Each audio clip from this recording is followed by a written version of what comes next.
नमस्कार दोस्तों, आज की कहानी है लाख टके की एक बात।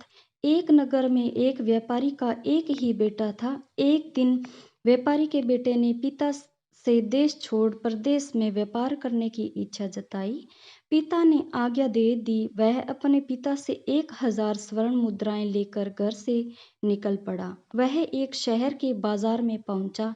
वहां एक आदमी आवाज लगा रहा था, ज्ञान की बातें खरीद लो, ज्ञान की बातें खरीद लो। व्यापारी के बेटे को यह देख बड़ा आश्चर्य हुआ। वह उस आदमी के पास गया और पूछने लगा, क्यों भाई, ज्ञान की बातें कितने की है? उस आदमी ने कहा, 100 स्वर्ण मुद्राओं की एक बात। व्यापारी के बेटे ने 100 स्वर्ण मुद्राएं उसे देते हुए ज्ञान की एक बात बताने को कहा। वह आदमी बोला, एक से भले दो होते हैं। व्यापारी के बेटे ने फिर 100 स्वर्ण मुद्राएं उसे दी और दूसरी ज्ञान की बात देने को कहा। आदमी ने कहा, खाना हमेशा अच्छी तरह देखभाल कर खाओ। व्यापारी के बेटे ने और 200 स्वर्ण मुद्राएं उसे देते हुए कहा। बाकी की दो बातें भी बताने को कहा। उस आदमी ने कहा, परदेश में कभी भी किसी का यकीन मत करो, और चौथी बात, जब भी सोना हो झटक पटक कर ही सोना। व्यापारी का बेटा चारों बातों को ध्यान में रख आगे बढ़ा। चलते चलते उसकी नजर तालाब के पास एक कछुए पर पड़ी। तभी उसे ज्ञान की पहली बात ध्यान में आई, मैं हमेशा एक से भले दो होते हैं। उसने तुरंत कछुए को उठाकर अपने साथ ले लिया। काफी दूर चलने के बाद वो थक गया। वह वहीं एक घने पेड़ के नीचे लेट गया। उसने कछुए को वहीं पेड़ की डाली पर रख दिया। पेड़ की खो में एक सांप का बसेरा था।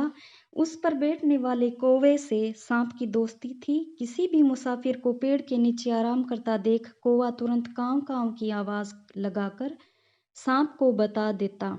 उसकी आवाज सुन सांप मुसाफिर को डस लेता। इसी प्रकार उसने व्यापारी के बेटे को भी डस लिया था।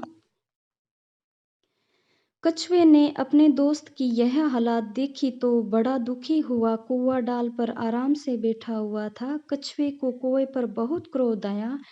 उसने धीरे धीरे खिसक कर चुपचाप कौवे की गर्दन पकड़ ली। कौवा चीखने लगा। कौवे की आवाज सुनकर सांप फिर से बिल से बाहर आया और पूछने लगा, तुम्हें क्या हुआ? इस तरह क्यों चिल्ला रहे हो? कौवा बोला, इस कछुए से मेरी जान बचाओ, इसने मेरी गर्दन पकड़ ली है। तुम जल्दी से इसके साथी का जहर चूस लो। उसने जिंदा कर उसे जिंदा कर दो, नहीं तो यह मुझे मार डालेगा। सांप के पास कोई और चारा नहीं था। उसने तुरंत ही व्यापारी के बेटे का जहर चूस लिया। शरीर से जहर का असर उतरते ही वह उठकर बैठ गया। कछुए ने भी कौवे की गर्दन छोड़ दी। व्यापारी का बेटा सोचने लगा, 100 स्वर्ण मुद्राएं उस आदमी को देकर जो बात खरीदी थी, उसी की वजह से उसकी जान बच गई। व्यापारी का बेटा वहां से आगे बढ़ गया। रास्ते में उसे एक पोखर नजर आया। उसने कछुए को उसी पोखर में छोड़ दिया। चलते चलते वह एक गांव में पहुंचा। वह गांव ठगों का था। वहां एक से बढ़कर एक ठग थे। ठगों ने जब व्यापारी के बेटे को आता देखा तो वह उसे ठगने की सोचने लगे। एक ठग बड़ी ही चतुराई से बोला, क्या बात है जीजाजी, आप तो हमें भूल ही गए। धन भाग हमारे जो आप हमारे घर पधारे। व्यापारी का बेटा ठगों के जाल में फंस गया। वो उन ठगों के साथ उनके घर में आ गया। कुछ समय के बाद ठग और व्यापारी का बेटा भोजन करने बैठ गए। तभी व्यापारी के बेटे को उस आदमी की दूसरी बात याद आई कि खाना हमेशा अच्छी तरह देखभाल कर खाओ। उसकी नज़र दरवाजे के पास खड़े एक कुत्ते पर गई।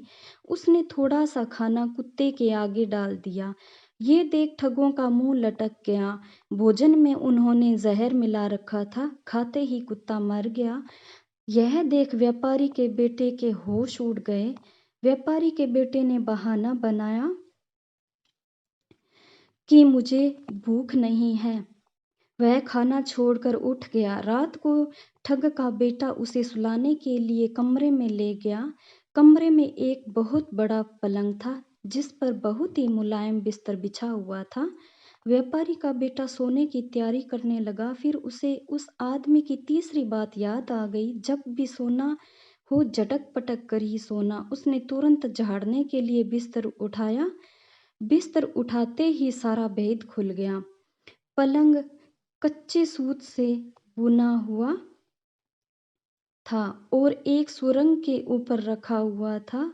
वह इस बार फिर बाल बाल बचा। उसने मन ही मन उस व्यक्ति का आभार माना, जिसकी वजह से उसकी दूसरी बार भी जान बच गई थी। ठग के बेटे ने उसे सुलाने का बहुत प्रयास किया, लेकिन उसे चौथी बात याद आई कि परदेश में किसी का यकीन मत करो। ठग के बेटे के जाने के बाद उस ठग की बेटी आई। वह अपने परिवार से अलग स्वभाव की थी। उसने जब व्यापारी के बेटे को देखा तो वह उससे प्रेम करने लगी। उसने व्यापारी के बेटे से कहा, यह गांव ठगों का गांव है और मेरे पिता ठगों के सरदार हैं। वह तुम्हें मारकर तुम्हारा सारा धन लूटना चाहते हैं। अगर तुम बचना चाहते हो तो हमारे पास ऐसी 2 ऊँटनियाँ हैं जो 1 घंटे में 100 कोस जाती है। वे बाहर बाड़े में बंधी हुई हैं। तुम जाओ और एक 100 कोस वाली ऊँटनी ले आओ। हम लोग उस पर बैठकर भाग जाएंगे। उसकी बात व्यापारी के बेटे को अच्छी लगी, म, ठीक लगी। उसके बाद वे ऊँटनी पर बैठकर निकल गई। भागते भागते सुबह हो गई। ठग की बेटी को तभी दूसरी 100 कोस वाली ऊँटनी पर भाई आते हुए नजर आया। उसने व्यापारी के बेटे को कहा, तुम जल्दी से इस पेड़ पर चढ़ जाओ। जैसा मैं इशारा करूं तुम वैसा ही करना। व्यापारी के बेटे ने वही किया और वह पेड़ पर चढ़ गया। इतने में ठग का बेटा अपनी बहन के पास आ गया। वह भाई को सोते हुए रोते रोते कहने लगी, भैया तुमने ठीक किया जो जल्दी से आ गए। ये तो मुझे जबरदस्ती भगा कर ले जा रहा था। वो देखो डर से पेड़ पर बैठा हुआ है। तुम ऊपर जाओ और उसकी गर्दन उतार लाओ। ठग का बेटा बहन की बातों में आ गया। बहन के पास ऊँटनी छोड़ पेड़ पर चढ़ गया। ठग की बेटी फटाफट ऊँटनी पर बैठ गई और व्यापारी के बेटे को इशारा किया कि पेड़ से कूदकर ऊँटनी पर बैठ जाएं। उसने वैसा ही किया और देखते ही देखते दोनों नजरों से ओझल हो गए और ठग सरदार का बेटा हाथ मलता रह गया। दोस्तों, अगर आपको मेरी वीडियो पसंद आए तो लाइक शेयर सब्सक्राइब